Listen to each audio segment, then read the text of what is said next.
अभी रिसेंटली मेरे को एक स्टूडेंट ने बोला कि JSW का एनर्जी बिजनेस जो है, जो JSW एनर्जी है, उसका शेयर प्राइस अराउंड 15-20% टूट चुका है। इसमें इन्वेस्टमेंट की गुंजाइश बन सकती है नहीं। तो मैंने इस बिजनेस को स्टडी किया और अपने स्टूडेंट को ढंग से समझाया कि ऐसे बिजनेसेस के अंदर आपको जो जेस्टेशन पीरियड है वो बहुत ज़्यादा हो सकता है और आपका रिस्क की एपिटाइट भी ज़्यादा होनी चाहिए। क्योंकि सबसे वन क्राइटेरिया है कि कंपनी की मार्केट कैप 48,000 करोड़ की है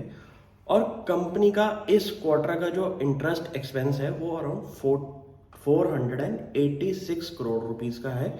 जो कि आप एक साल का अगर कैलकुलेट करेंगे तो 2,000 करोड़ का इंटरेस्ट कॉस्ट बैठ रही है। रीजन बीइंग कंपनी की नेट डेट टू इक्विटी जो है वो अराउंड 1.2 हो चुकी है,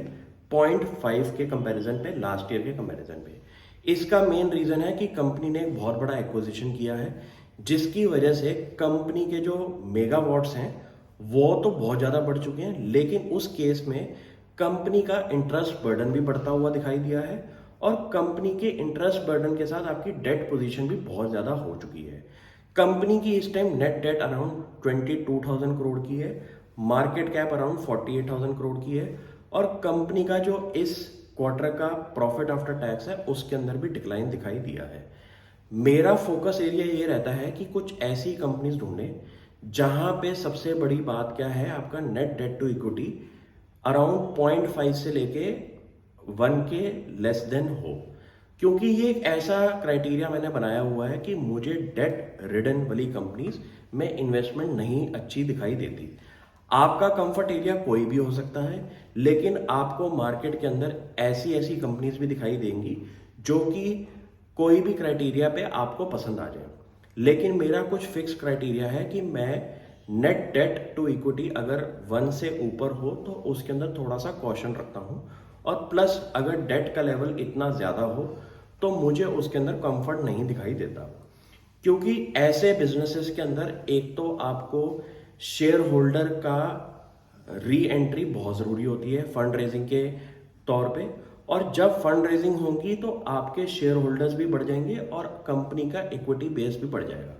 मुझे ऐसे बिजनेसेस समझ में आते हैं जहां पे एक तो शेयर होल्डर्स कम हो, जैसे कि कोई कंपनी अपना बायबैक कर रही हो और कैपिटल रिडक्शन पे काम कर रही हो, एक लेवल पे स्टेबलाइज होके कंपनी के मार्जिन्स आपके बहुत अच्छे होने चाहिए और कंपनी की इंटरेस्ट कॉस्ट कम होनी चाहिए। अगर ऐसे बिजनेस मुझे समझ आते हैं तो मैं पावर सेक्टर के अंदर भी कुछ ऐसी कंपनीज आइडेंटिफाई करता हूं और उनमें इन्वेस्टमेंट लेता हूं। जरूरी नहीं है कि स्टॉक आपका 15-20% टूटा है तो उसमें आप एंट्री की गुंजाइश रखें। कंपनी के फंडामेंटल्स को ढंग से स्टडी करें कि लास्ट ईयर के कंपैरिजन में ऐसा क्या हुआ है कि कंपनी का शेयर प्राइस टूट रहा है और कंपनी का जो प्लांट्स हैं, पावर प्लांट्स, वो भी बढ़ते हुए दिखाई दिए, लेकिन फिर भी शेयर प्राइस के अंदर गिरावट दिखाई दी है। अब इस केस में कंपनी ने अपनी इन्वेस्टर प्रेजेंटेशन के अंदर ये बोला है कि वो 10 गीगावाट्स तक की प्लांट्स को ऑपरेशनल करेंगे 2025 तक। कंपनी का इस टाइम का गीगावाट्स है अराउंड 6.8 का, जो कि बहुत बड़ी ग्रोथ दिखाई दे रही है। वहां पे कंपनी बहुत रैपिडली अपने कंस्ट्रक्शन पे काम कर रही है, जिसके अंदर कंपनी का जो रोड मैप है वो आई थिंक 99% कंपनी अचीव कर लेगी। लेकिन ऐसे बिजनेसेस के अंदर जहां पे डेट की रिक्वायरमेंट बहुत ज़्यादा है, कंपनी की net debt to equity 1.2 is a very red flag for me, और उस केसेस के अंदर मैं स्टॉक्स में थोड़ा सा और वेट एंड वॉच रखता हूं कि इनके अंदर कुछ और गिरावट अगर आए तो शायद एक एंट्री का मौका बन सकता है। क्योंकि अगर कंपनी की पी रेशियो भी अगर बहुत हाई लेवल पे है, कंपनी का डेट भी बहुत ज़्यादा है और ये अब इस टाइम राइजिंग इंटरेस्ट रेट के अंदर हाईएस्ट लेवल पे इंटरेस्ट रेट जो चल रहे हैं उसका भी एक नेगेटिव इफेक्ट इस कंपनी को जो मिल रहा है, इसकी वजह से मेरे को इन स्टॉक्स में इंटरेस्टेड ओवरव्यू नहीं दिखाई दे रहा। तो ऐसे केसेस के अंदर आपको मार्केट के अंदर जब कुछ सालों का एक्सपीरियंस हो जाए तो आप एक वेल पोजीशन पे रह सकते हैं कि कौन किस स्टॉक्स को आप इग्नोर कर सकते हैं और रिजेक्ट कर सकते हैं। क्योंकि मार्केट के अंदर तो 5,000 कंपनीज हैं, लेकिन उस स्क्रीनिंग क्राइटेरिया पे आपको सबसे ज़्यादा काम करना है जहां पे आप कंफर्ट लेवल पे इन्वेस्टमेंट करें और कंपनी का अगर शेयर प्राइस टूटे भी और आपके फंडामेंटल्स अभी भी इंटैक्ट हैं, तो आपको घबराने की दिक्कत नहीं होगी। इस केस के अंदर कंपनी का जो शेयर प्राइस है वो काफ़ी ज़्यादा वॉलेटाइल रहता है,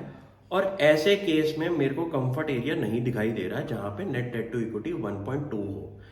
लोग ये बोलेंगे कि इतना लेवल तो मैनेजेबल है, बट आपको अपनी ओपिनियन खुद बनानी है मार्केट के अंदर, और ऐसे स्टॉक्स में आपको इन्वेस्टमेंट करनी है जहां पे आपके अपने रूल्स बने हो, और उन्हीं रूल्स के क्राइटेरिया पे आप इन्वेस्टमेंट करते हैं। Thank you.